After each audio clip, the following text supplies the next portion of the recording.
Yes, so I chose to go to IIW. So the aspects that I was really interested in were a lot of the how digital identity is addressing the equity concerns with different portions of the population, having different socioeconomic levels, how to make sure that when we roll out digital identity to everybody, to not exclude any particular portions of the population.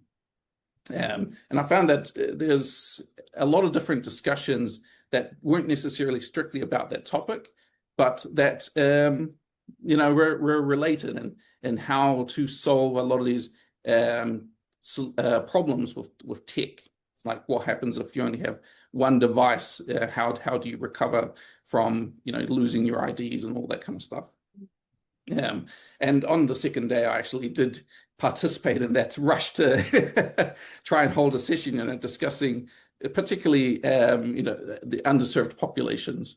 And in that session, we discussed what we're doing in New Zealand, how we're trying to address for young people the issue of digital IDs by using information held by the schools.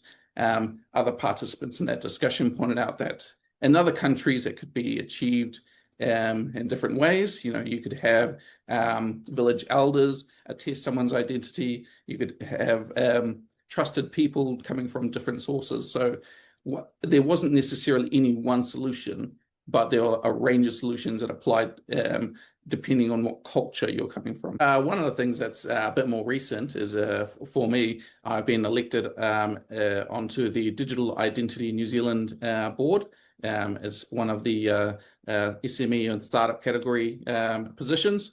I can kind of essentially campaigned on, focusing around the equity and inclusion aspect, especially for young people, which is, a lot of what we do at Maimahi.